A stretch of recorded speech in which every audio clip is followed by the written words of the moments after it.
여러분, 오늘도 한동훈이 이재명 타령을 했습니다. 그런데 웃긴 건 뭔지 아십니까? 자기 지지율 10%짜리가 50% 넘는 사람 앞에서 큰 소리 치고 있다는 거예요. 그거 보면서 딱 드는 생각, 아, 쟤네 진짜 무력하구나. 먼저 숫자로 정리해봅시다. 국민의힘 지지층 대선 적합도 김문수 40%, 오세훈, 홍준표, 한동훈 줄줄이 10%대, 한동훈 겨우 10.2%. 근데 입만 열면 이재명이 위험하다, 권력을 잔인하게 쓸 것 같다는 뉘앙스의 발언. 한동훈이 겁먹는 게 당연합니다. 잔인하게 써야 할 대상이 바로 자기들이니까요. 지난 몇 년간 민주당은 참았습니다. 선비처럼 도덕 촬영하면서 한 번도 제대로 복수하지 않았습니다. 그 결과가 뭔가요?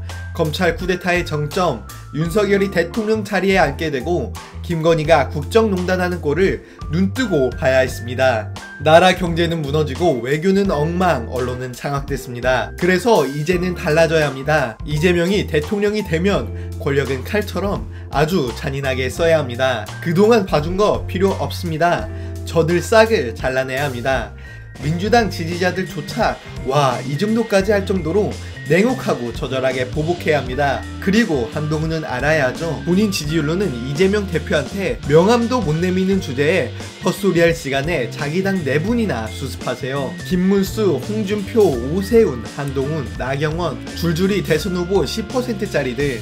지금 국민의힘은 난장판입니다. 그러니 무능하니까 공포팔이, 이재명팔이 하는 거죠. 한동훈 같은 애들은 이제 상대도 안 됩니다. 한동훈 질 자신이 없다고요? 제가 볼 땐 보수 대권 주차 후보로도 가능성이 없는데 메타인지가 박살나 보입니다. 심지어는 전환길이 스스로 언론을 만들겠다고 하는데 이거 한동훈 상당히 긴장해야 할 겁니다. 이에 대한 자세한 해석 빠르게 살펴보시죠. 전환길이 매체를 만들겠다.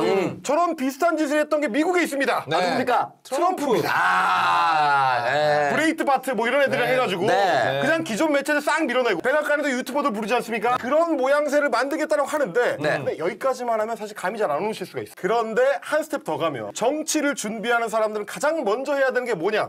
사실은 조직이고, 그리고 조직은 수면 위로 올라오기 전에 이미 아주 예전부터 작동하고 있을 가능성이 매우 높습니다. 그럴 가능성을 추적을 해나가면 전환길의 유튜브에 흔적이 있는데요.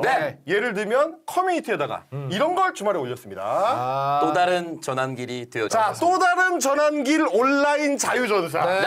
나의 조직이 되어라. 결국 내가 대선 출마했을 때 너는 나의 조직이다. 그렇죠. 예비 경선에서 전환길을 굳건히 찍어줄 사람, 그 사람 지금 만듭니다.